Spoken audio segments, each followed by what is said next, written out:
There is more fear, therefore more cause. If the physician desire help, the burden grows great.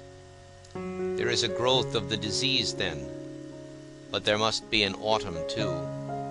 But whether an autumn of the disease or me, it is not my part to choose. But if it be of me, it is of both. My disease cannot survive me. I may overlive it. Howsoever, his desiring of others argues his candor and his ingenuity. If the danger be great, he justifies his proceedings, and he disguises nothing that calls in witnesses.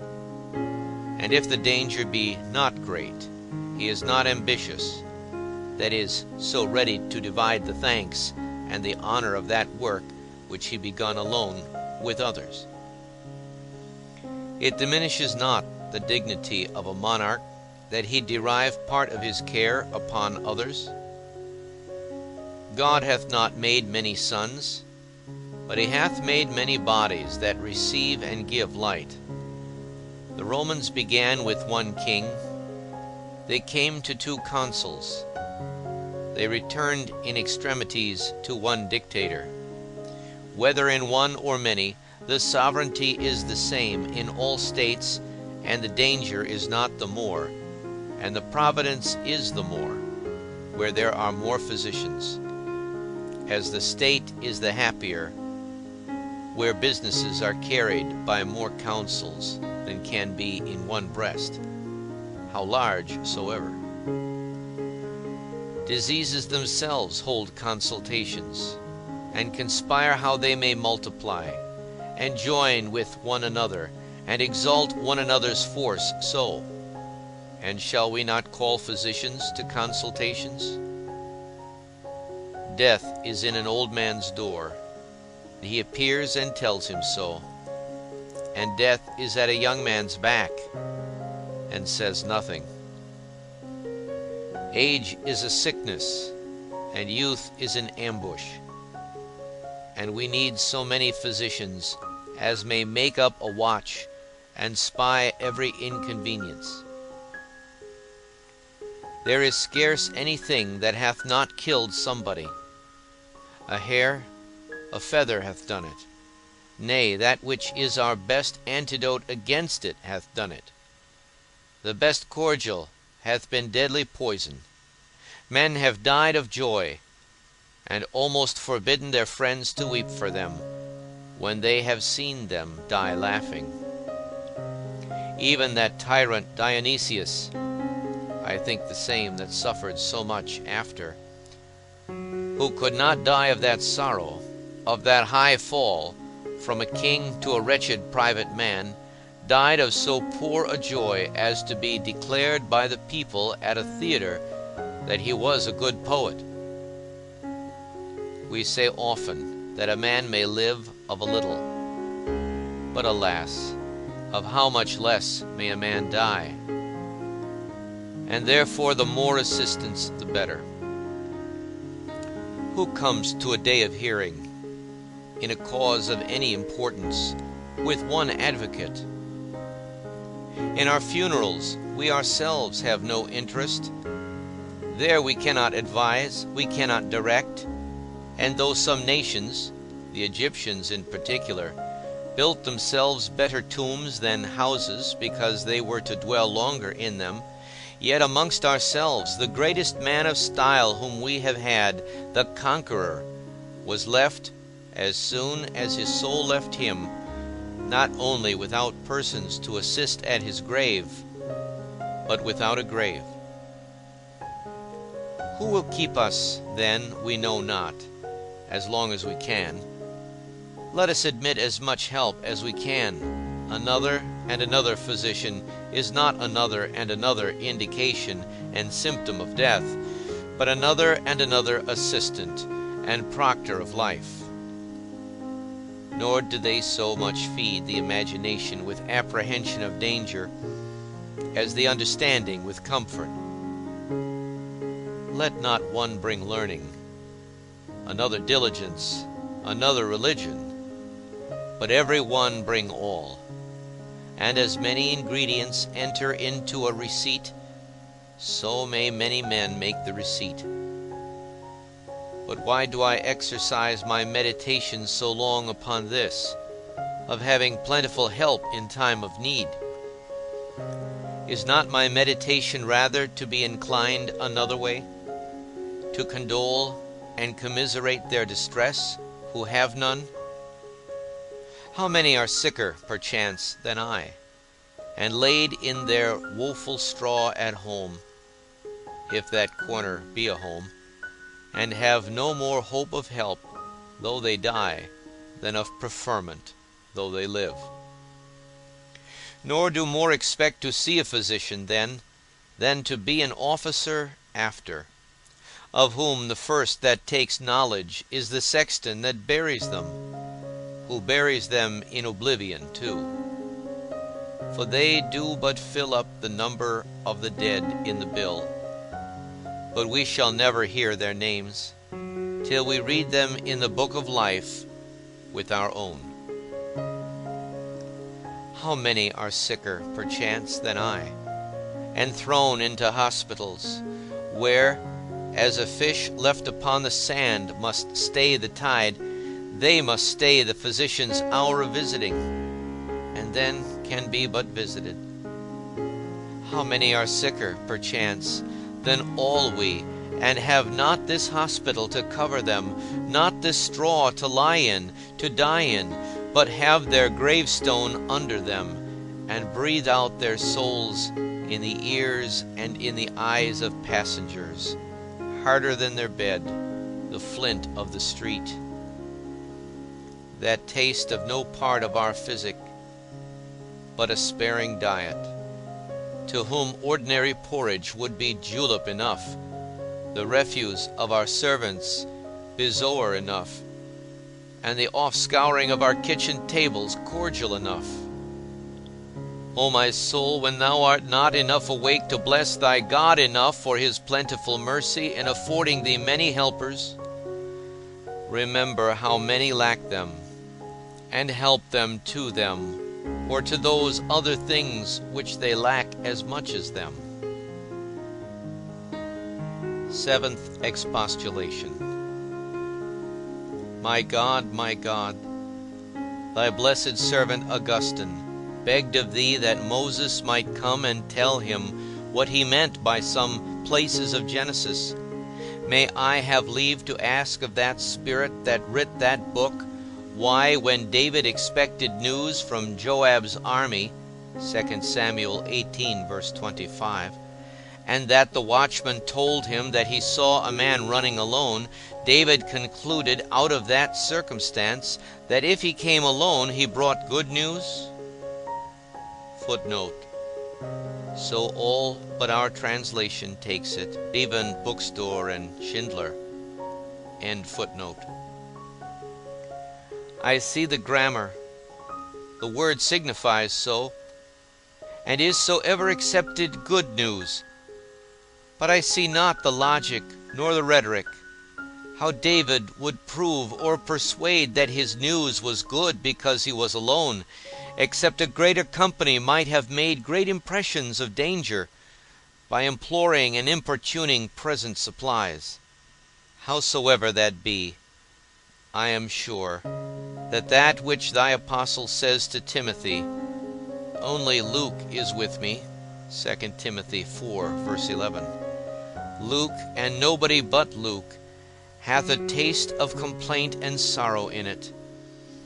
Though Luke want no testimony of ability, of forwardness, of constancy, and perseverance in assisting that great building which St. Paul labored in, yet St. Paul is affected with that there was none but Luke to assist. We take St. Luke to have been a physician, and it admits the application the better, that in the presence of one good physician we may be glad of more. It was not only a civil spirit of policy or order that moved Moses' father-in-law to persuade him to divide the burden of government and judicature with others and take others to his assistance. Exodus 18, verse 13. But it was also thy immediate spirit, O my God, that moved Moses to present unto thee 70 of the elders of Israel. Numbers 11, verse 16.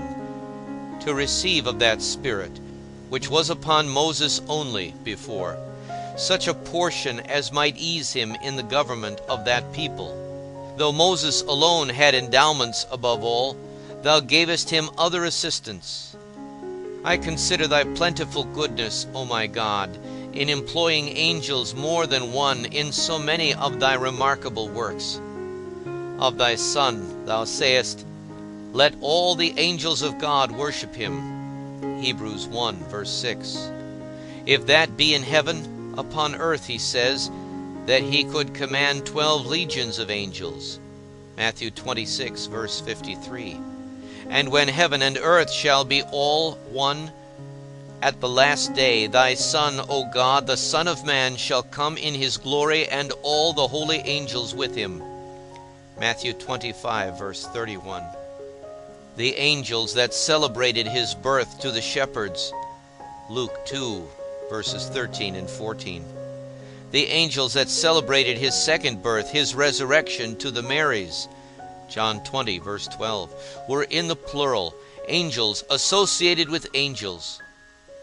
In Jacob's ladder, Genesis 28, verse 12, they who ascended and descended, and maintained the trade between heaven and earth, between thee and us, they who have the commission and charge to guide us in all our ways, Psalm 91:11, they who hastened Lot, Genesis 19, verse 15, and in him us, from places of danger and temptation, they who are appointed to instruct and govern us in the churches here, Revelation 1:20, they who are sent to punish the disobedient and refractory, Revelation 8, verse 2, that they are to be mowers and harvestmen, Matthew 13, verse 39, after we are grown up in one field, the church, at the day of judgment, they that are to carry our souls whither they carried Lazarus, Luke 16, verse 22, they who attended at the several gates of the New Jerusalem, Revelation 21, verse 12, to admit us there, all these who administer to thy servants from the first to their last are angels, angels in the plural. In every service, angels associated with angels. The power of a single angel we see in that one who in one night destroyed almost 200,000 in Sennacherib's army. 2 Kings 19, verse 35. Yet thou often employest many, as we know the power of salvation is abundantly in any one evangelist, and yet thou hast afforded us 4. Thy Son proclaims of himself that the Spirit hath anointed him to preach the gospel, Luke 4, verse 18. Yet he hath given others for the perfecting of the saints in the work of the ministry, Ephesians 4, verse 12. Thou hast made him bishop of our souls, 1 Peter 2, verse 25. But there are others bishops too. He gave the Holy Ghost, John 20, verse 22, and others gave it also. Thy way, O my God, and O my God, thou lovest to walk in thine own ways, for they are large. Thy way from the beginning is multiplication of thy helps, and therefore it were a degree of ingratitude not to accept this mercy of affording me many helps for my bodily health, as a type and earnest of thy gracious purpose now and ever to afford me the same assistances, that for thy great help, thy word, I may seek that not from comers nor conventicles nor schismatical singularities, but from the association and communion of thy Catholic Church, and those persons whom thou hast always furnished that Church withal. and that I may associate thy word with thy sacrament, thy seal with thy patent, and in that sacrament associate the sign with the thing signified, the bread with the body of thy Son, so as I may be sure to have received both, and to be made thereby, as thy blessed servant Augustine says, the ark, and the monument, and the tomb of thy most blessed Son, that he and all the merits of his death may, by that receiving, be buried in me, to my quickening in this world, and my immortal establishing in the next. Seventh prayer. O eternal and most gracious God, who gavest to thy servants in the wilderness thy manna, bread so conditioned, qualified so, as that to every man manna tasted like that which man liked best, I humbly beseech thee to make this correction, which I acknowledge to be part of my daily bread, to taste so to me, not as I would, but as thou wouldest have it taste, and to conform my taste and make it agreeable to thy will. Thou wouldst have thy corrections taste of humiliation, but thou wouldst have them taste of consolation too. Taste of danger, but taste of assurance too. And as therefore thou hast imprinted in all thine elements of which our bodies consist two manifest qualities, so that as thy fire dries, so it heats too, and as thy water moists, so it cools too. So, O Lord, in these corrections, which are the elements of our regeneration, by which our souls are made thine, imprint thy two qualities, those two operations, that as they scourge us, they may scourge us into the way to thee, that when they have showed us that we are nothing in ourselves, they may also show us that thou art all things unto us.